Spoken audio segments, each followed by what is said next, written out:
The verdict is in, but the trial on the streets, that's just getting started.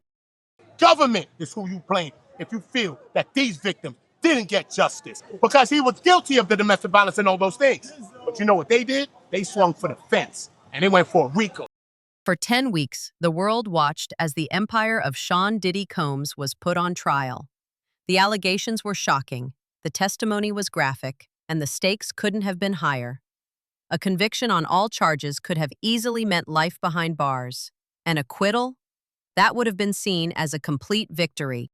But what the jury actually delivered was something else entirely. A split decision that has left no one completely satisfied and has basically ignited a firestorm of emotion. From total joy to pure fury. Today, we're not just breaking down the verdict, we're taking you right to the courthouse steps where the real fight, the one for public opinion, is happening right now. So, what exactly happened? The final verdict was a seriously complex and stunning end to a trial that had the nation hooked. The jury found Sean Combs not guilty of the most severe charges he was facing: racketeering conspiracy and 2 counts of sex trafficking by force. Getting acquitted on those charges meant he avoided a potential life sentence, which sent a huge wave of relief through his family and friends. Inside the courtroom, you could cut the tension with a knife. As the jury foreperson read the not guilty verdicts for the huge charges, Sean Combs, who had been looking incredibly tense, just pumped his fist in relief. He turned to his lawyers, put his hands together like he was praying towards the jury, and mouthed the words, "Thank you." He then looked over to his family, who had been there through the whole grueling trial, and shouted, "I'm coming home, baby." In that one moment, you could see his whole perspective. He had dodged a life sentence, and in his mind, he had won.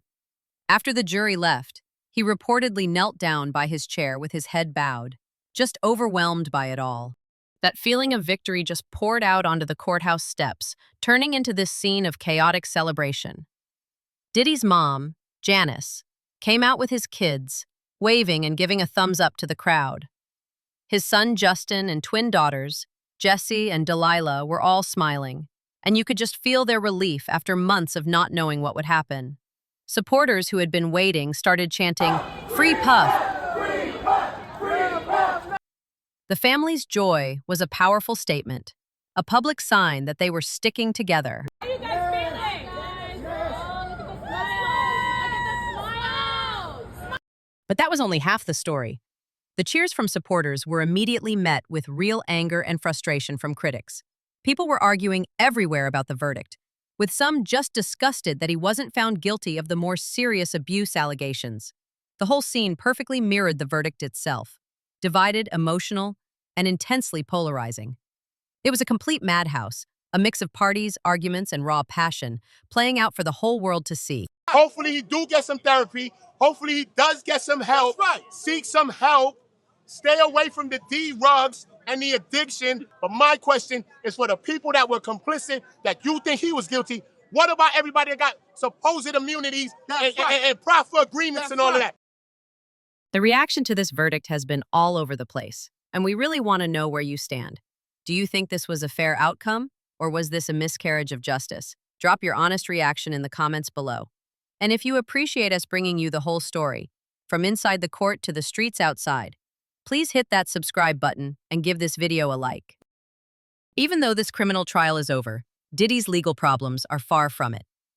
The prosecution called over 30 witnesses in 10 weeks to build their case. In a huge gamble, Diddy's defense team didn't call a single witness. Instead, they just focused on picking apart the prosecution's arguments during cross-examination. It was a risky strategy that definitely paid off, getting him off the hook for the charges that carried life sentences. But those 2 guilty verdicts are still a big deal.